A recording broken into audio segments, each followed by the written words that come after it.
नमस्कार बंधुरा श्यामली रान्नाघरे आपनादेर सबाइके स्वागत। तो आज के आमरा बानाबो लोटे माछेर चप। तो आमरा एखाने 1 केजी माछ निये नियेछि। तो चलो बंधुरा आमरा एखाने माछगुलोके सिद्ध बसिए दिई। लोटे माछटा आमरा 5 থেকে 7 मिनट सिद्ध करे नेब। तो एखाने जत लोटे माछटा सिद्ध होक आमरा एखाने दुटो आलुओ बसिए देबो साथे सिद्ध हওয়ার জন্য। तो देखो बंधुरा लोटे माछ सिद्ध হয়ে গেছে।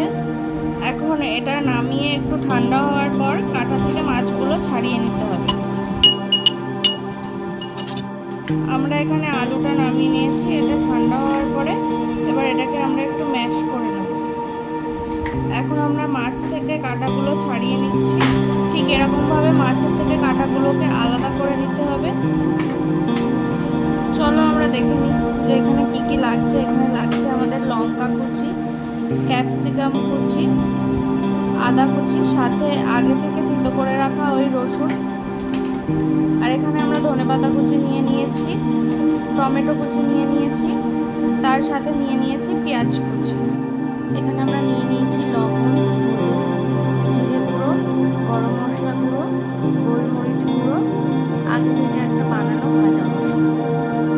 আমাদের ছাড়িয়ে রাখা মাছগুলো ও ম্যাশ করা আলু দিয়ে এখন একটা পুর তৈরি হবে। তো পুর তৈরির জন্য আমাদেরকে প্রথমে একটা কড়া নিতে হবে, তারপর সেটা গরম করলে তার মধ্যে আমরা ইউজ করব সরষের তেল। এখানে আমরা সরষের তেল ব্যবহার করেছি। তেলটা একটু গরম হওয়ার পরে আমরা ফোড়ন দেবো। এখানে জিরে ফোড়ন, তার সাথে একটা শুকনো লঙ্কাও ফোড়ন দিয়ে দেবো আমরা।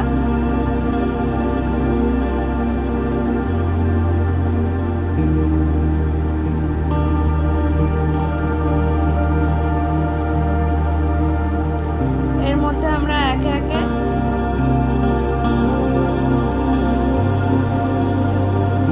এবার আমরা দিয়ে দেব ক্যাপসিকাম কুচি,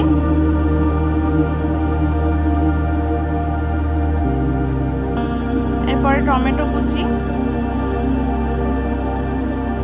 তারপর এটাকে ভালো করে কিছুক্ষণ আমরা নেড়ে নেব।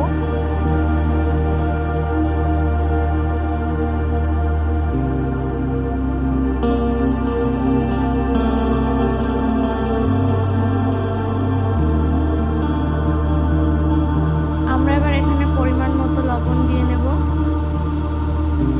হলুদ গুঁড়ো দিয়ে নেব, জিরে গুঁড়ো দিয়ে নেব, তারপর আমরা গোলমরিচ গুঁড়ো দেব, আগে থেকে বানানো ভাজা মশলাটা দিয়ে দেব, তারপর গরম মশলার গুঁড়োটাও দিয়ে দেব।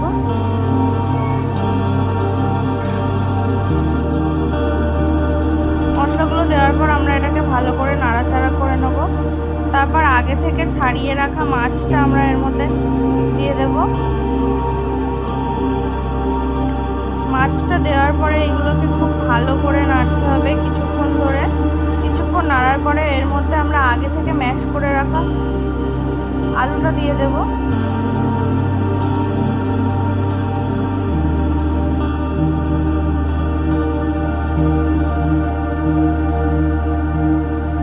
ম্যাশ করে রাখা আলুটা দেওয়ার পরে 2 থেকে 3 মিনিট নাড়ানোর পরে আমরা ধনেপাতা কুচি সেইগুলোকে দিয়ে দেব। ধনেপাতা কুচি দেওয়ার পরে এটাকে কিছুক্ষণ ধরে আবারও ভালো করে নেড়ে নিতে হবে। কিছুক্ষণ ধরে নাড়ার পরে যখন কালারটা ঠিক এরকম হয়ে আসবে, ঠিক তখনই আমরা এর মধ্যে অ্যাড করব বেসন। যাতে পুরটা একটু আঠালো হয় তার জন্য আমরা এখানে বেসন ইউজ করেছি। তো আমরা এখানে ততক্ষণে 2 চামচ কর্নফ্লাওয়ার গুলে নেব জলে ভালো করে। তারপর যে পুরটা আমরা বানিয়েছিলাম সেই পুরটা ঠান্ডা করার জন্য একটা প্লেটে সুন্দর করে পাতিয়ে রাখতে হবে কিছুক্ষণ। তারপর এই পুরটা ঠান্ডা। তো চলো বন্ধুরা এখন এই পুরটাকে একটা শেপ দেওয়া যাক।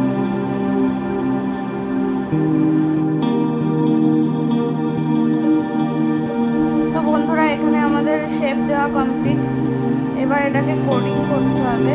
তো আমরা আগে থেকে যেই কর্নফ্লাওয়ারটা গুলে রেখেছিলাম সেই কর্নফ্লাওয়ারে একবার ডুবিয়ে আবার ব্রেড ক্রামে এটাকে ভালো করে মাখিয়ে আবার একবার করে এটাকে কর্নফ্লাওয়ারের মধ্যে ডুবিয়ে আবার একবার করে ব্রেড ক্রামে মাখাতে হবে।